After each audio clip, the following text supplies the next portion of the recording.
this is one of the most shocking days of the 11-day long military escalation between the armed factions in the Gaza Strip and the Israeli military. I'm sure everyone watching this is aware that at least 500 people, according to the Palestinian Health Ministry in Gaza, were killed in a missile or rocket strike on the al-Ahli Arab Hospital, which is maintained by the Anglican Church in Gaza City. Hundreds and hundreds were sheltering there. And many of those people, thousands were around the hospital who were displaced. The scenes are hideous out of the hospital. There are now massive protests across the West Bank. Mahmoud Abbas has announced he will not meet Joe Biden. Joe Biden was on his way to Israel to, quote, show solidarity with the Israeli military regime that has cut off water, electricity, and gas to the Gaza Strip. Wyatt Reed, welcome to the Grayzone. How's it going? All right, just kind of taking all this in. It's obviously, as you said, a very disturbing moment, very troubling moment. Unsurprisingly, I think we're seeing kind of the usual suspects form and try to blame the victims, try to blame the people who were killed, try to blame Hamas, try to put the blame on Palestinians themselves. We've seen, I think, Clarissa Ward at CNN is kind of the latest figure to do this, but we've seen a number of narratives coming out from the Israelis now saying that it was a misfired rocket, or we're gonna Hamas look at did that. this intentionally, but it's definitely a very disturbing moment, and I'm a little bit at a loss for words, honestly. It's just really one of those days where you kind of takes the breath out of your lungs. Well, I have a lot to say about this and why I think it happened. But I think we first need to go through the claims by Israel and the video of the attack first. I think the first thing we need to do is watch the closest shot, which you tweeted. Weird. The moment of impact. Yeah, the moment of impact that you tweeted. Sorry, I'm getting some here with my computer. Okay, so here's the moment of impact. Everyone turn up the volume, listen closely, watch closely. We'll play it a few times.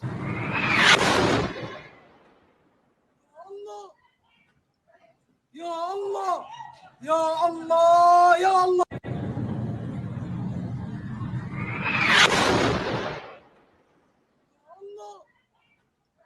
All right, that was an enormous impact. I'm gonna play it one more time.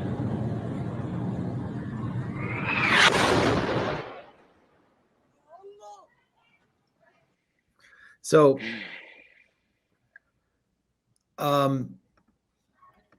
here's a comparison of a JDAM strike, which was a 500-pound bunker buster bomb, and that attack. Seymour Hersh has published a piece citing intelligence sources claiming that Israel was planning to carry out several JDAM strikes in the coming days. JDAMs are generally 5,000 pounds. Barack Obama began shipping JDAMs to Israel as a consolation for Israel kind of stepping aside while he did the Iran deal. And I've witnessed in a certain sense a JDAM strike on the Gaza Strip. Bombs out. Bombs away.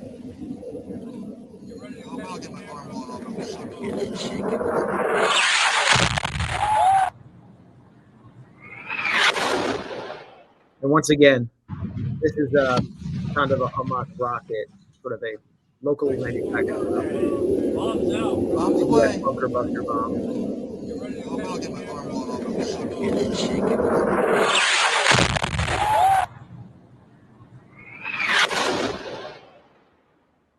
Now, Yeah. I haven't shown you any footage from inside the hospital, but it's ghastly. They're just piles of bodies. Civil rescue teams are bringing out body bags. I just saw footage of a father carrying the remains of his infant son in a bag.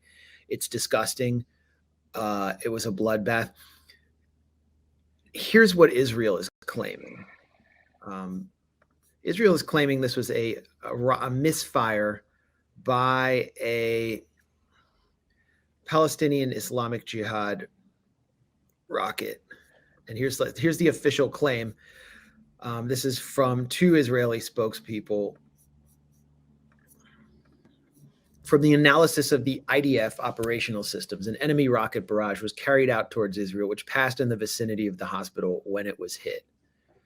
According to intelligence information from several sources we have, the Palestinian Islamic Jihad is responsible for the failed launch that hit the hospital.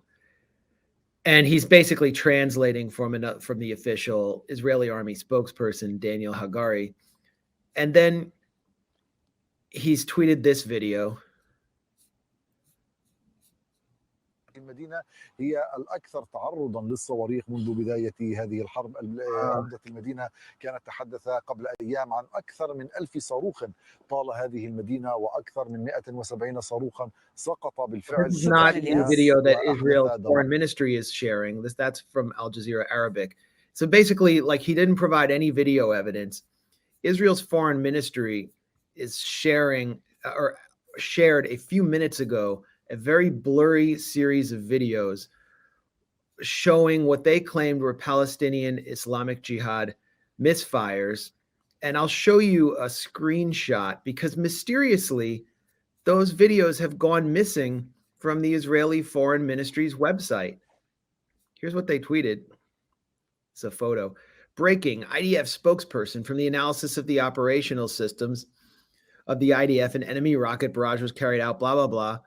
Okay, but then you can see last edited. They removed the video that claimed to show those rockets misfiring. Why? Because as Seamus Malakavali pointed out, if there's any better evidence that Israel's lying about the hospital airstrike, it's this. First reports of the explosion occurred at around 7:20 local time. And I was actually, monitoring what was taking place in Gaza, watching Al Jazeera English when it took place at that time. Every video the Israeli army or Israeli government is sharing around show a blast that occurred between 7:59 and 8 o'clock. And you can actually see the times there. You can see the times, and that's why they had to delete it. So then they deleted the video and have republished the tweet without the video, as we see, because it would have been definite proof that they misled. Yeah, and this new line that this was actually, some errant Hamas rocket that actually came about, I think, fairly recently. Their first, initially, what they said was that the IDF is investigating the source of the explosion, like always, is prioritizing accuracy and reliability. And this was kind of the initial statements that came from a handful of IDF sources for the first hour or two. What was really happening in my mind is they were all getting on the same page, realizing, okay, we have to come up with some kind of plausible cover story that's at least going to distract people for a day or two. And I think that's what they settled on. So here's IDF Israeli Army digital spokesperson Hanania Naftali, before he got on the same page with everyone else. I guess he hadn't gotten the memo. Right. Breaking: Israeli Air Force struck a Hamas terrorist base inside a hospital in Gaza.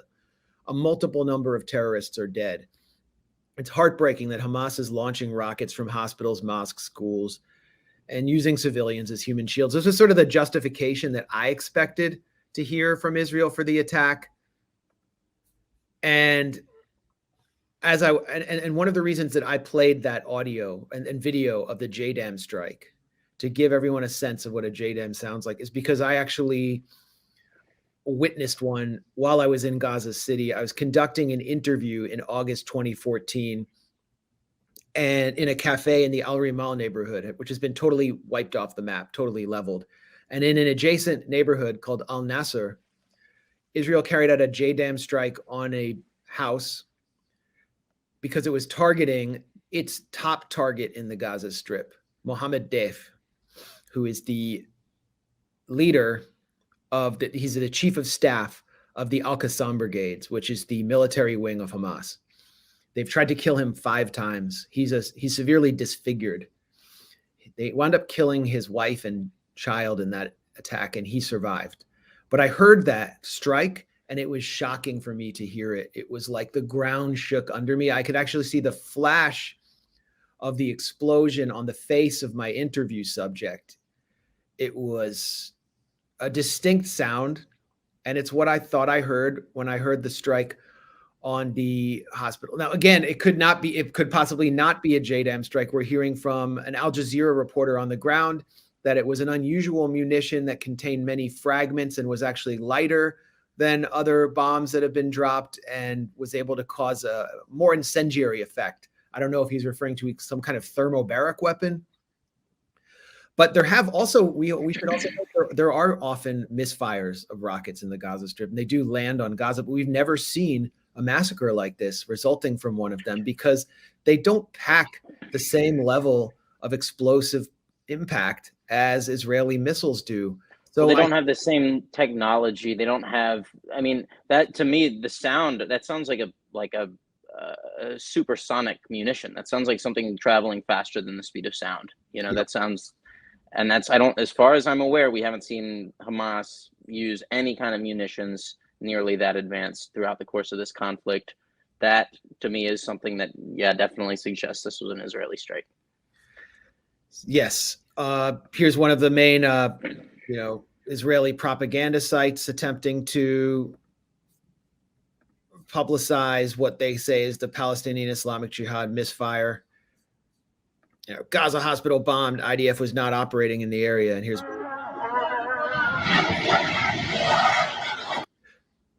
one of the videos they showed. This video is probably coming down from official sources to spread to all their Hasbara propaganda accounts. But as I pointed out, that video is from August 6, 2022. They don't even know what they're doing. This is that video. Here, could it be a misfire by PIJ? August 6, 2022. There's that video. Oops, you lost on that one. I mean, they're just throwing, and if you look at the reactions by Zionists to these claims on Twitter, they're like, I feel so relieved.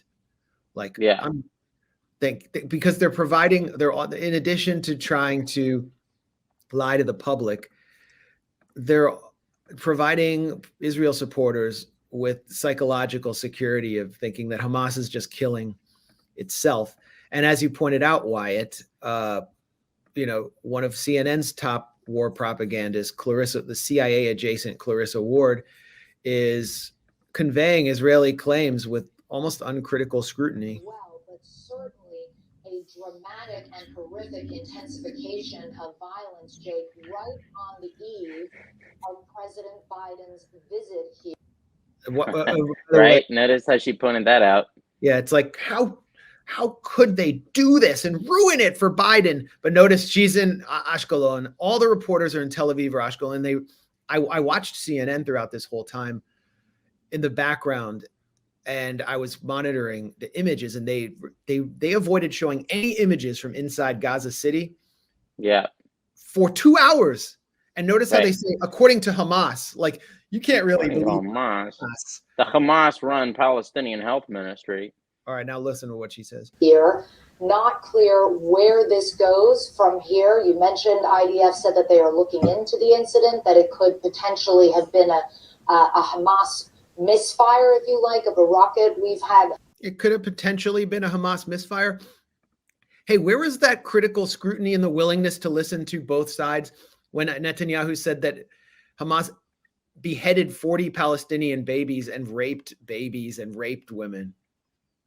Well, and where was this, conspiratorial bent about, oh, wow, it's funny how it happens right before Biden comes. you know, all these people who lapped up, for example, the Syria propaganda, the idea that you know, Bashar al-Assad was like pointing out red lines and then deliberately crossing them at specific geopolitically timed moments just to Yeah, kind yeah. of give a middle finger to people.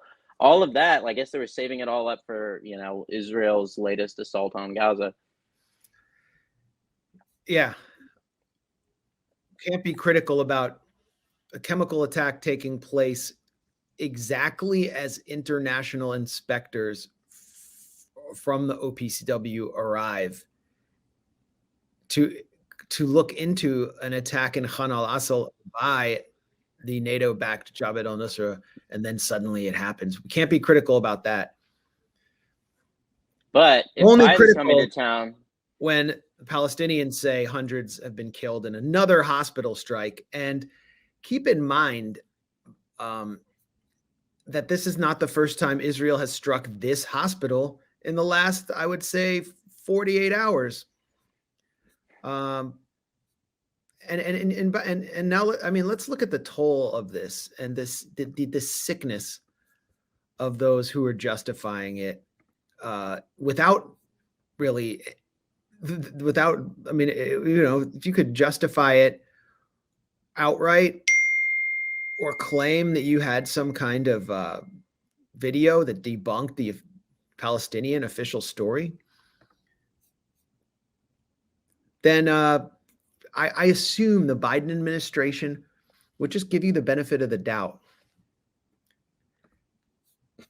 But they're not. 24 hours before this, on the al-Ahli hospital, children are cleaning its grounds.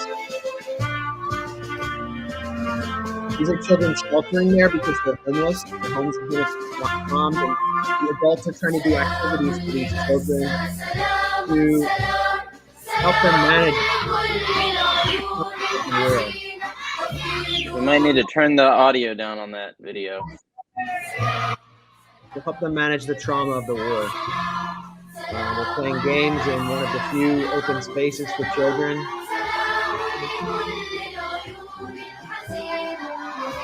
I mean, it's almost unwatchable. I can barely watch that. Well, And it's it's interesting. This is kind of the first time we've seen any real space at all between the Hasbara bots, the kind of vast army of trolls on social media, and the Israeli government itself, which is clearly backtracking, which I kind of agree with you. I initially assumed that they would just blame this on, oh, well, Hamas shouldn't have been hiding out in that hospital. yeah. But I think it became very clear that this was kind of a red line for a lot of people.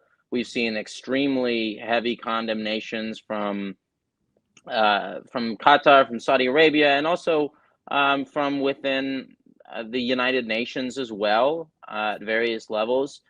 You've seen, I think, you know, obviously this is kind of a game changer now with the cancellation of Mahmoud Abbas's planned meeting with Biden. I think there's wild a that he sense was meeting with him anyway, or that any Arab leader would have met with him anyway. This is far from the first massacre. Sure. But now Biden is persona non grata in the Arab world. I mean, Abbas is the biggest tool that Israel and the U.S. could have possibly asked for. Right now, his security forces are repressing Palestinian protests in Ramallah using sound bombs and tear gas. It's Palestinian against Palestinian. The Palestinians sponsored by the State Department and trained by the U.S. Department of Defense versus Palestinians who represent the Palestinian street. And yet Biden cannot get a meeting in Ramallah. I don't know. Tony Blinken is in Jordan now. The Israeli embassy has been burned, has been torched in Jordan. Tony Blinken has said he's come to the region as a Jew. I mean, why would you say that? You're not coming to the region as a diplomat. He was lectured by Abdel Fattah al-Sisi, another U.S. tool in the region, on using that language.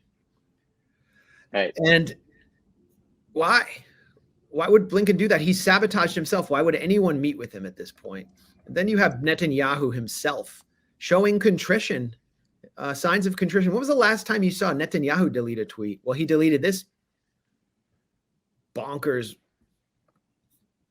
colonial, genocidal, Manichaean tweet. There is a struggle between the children of light and the children of darkness, between humanity and the law of the jungle. He tweeted that minutes before the massacre at the Ahli hospital.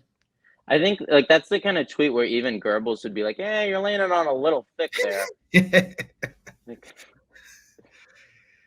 Yeah, I mean, and that's the language Netanyahu's been using. That's the language you've been hearing from the Israeli government. That's the language that we've been hearing from CNN. I saw Israel's president, Isaac Herzog, who comes from more the left of the spectrum, the liberal spectrum of Israel, got a softball interview from Wolf Blitzer the other day, former AIPAC researcher.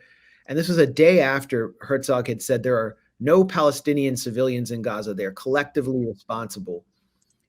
And at the end of this propaganda interview, Herzog says, this is a battle between good and evil. I mean, this is Israeli government messaging. Then Dana Bash comes on, who is just an ardent Zionist. She's just letting her Zionist freak flag fly this week and said, it was an amazing interview, Wolf. And what he said about this being a fight between good and evil, well, that's very telling. And I mean, she just endorsed that point of view. Oh, and then on the law of the jungle, basically they're the savages. We're the civilized white ones. Bomb them. All targets have been approved by the Israeli Army High Command. That was another statement we heard out of the Israeli government. All targets have been approved. And as I said at the beginning, this won't stop until the desire for blood vengeance of the Israeli public has been satiated for the attacks on October 7th and the humiliation to the Israeli military. So maybe this was it. And so I have a few theories about what could have taken place there. Sorry, someone corrected me on, well, the timing of this is very interesting, right? It's the same day that the U.S. Central Command chief arrives in Tel Aviv. It's very clear that this was greenlit at a pretty high level from the United States. I don't know what to make of it. I'd like to hear your theories, honestly. Well, let's be as conspiratorial as possible. And you can kind of fill in some of the broader outlines here about Israel appearing to be reluctant to actually send ground troops into Gaza.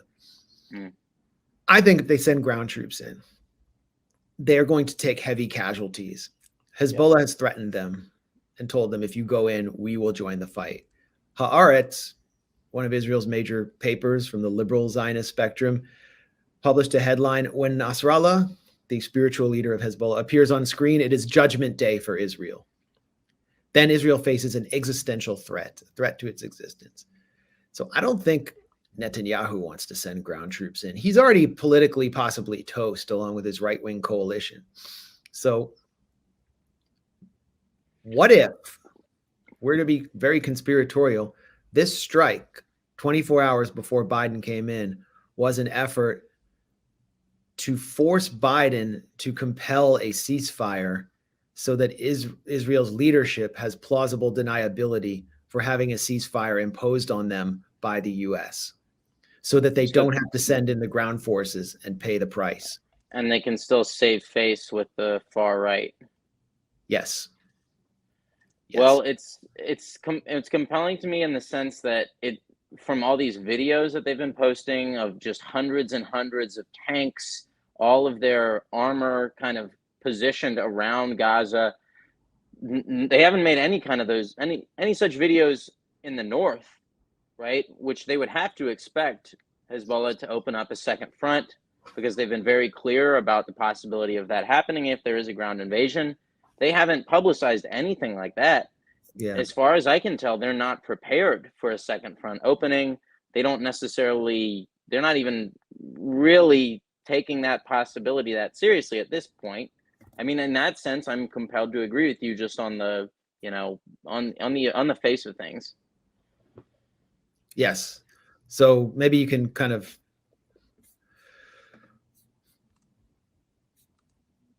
walk us through. I mean, what we've been waiting for and been told what was supposed to happen, which was an Israeli ground assault. It hasn't happened.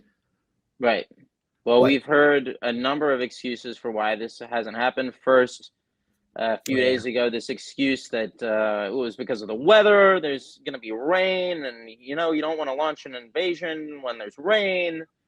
This came out with the Wall Street Journal, I think 2 or 3 days ago. man, they play football in the rain in the U.S. and the Israeli military can't get wet. What? Right, and so then the Times, or the Telegraph, I should say, British outlet, started reporting that actually they have sources that are saying that Israel wants to delay this ground invasion until they've met with Joe Biden, until he's left the country. And to me, I'm starting to look at this so-called invasion force as though it was it was a show completely, right? It was Yep. basically just assembled. They never had any intention of sending it in at all, and that they were basically just doing this to preempt any future possible incursions from Hamas, and kind of as a show of force for their domestic audiences mainly. Absolutely. And as I pointed out, and get my book, The 51-Day War, listen to my talks on YouTube about it. I explain what happened in 2014 when Israel sent its troops in and was humiliated in Shuja'iyya, took serious losses from a much weaker Al-Qassam brigades, and why that style of fighting plays to Israel's weakness and the strength of a guerrilla force that doesn't have an air force. It really has to do with close quarters, urban combat, neutralizing Israel's two strengths, its air power and its artillery forces.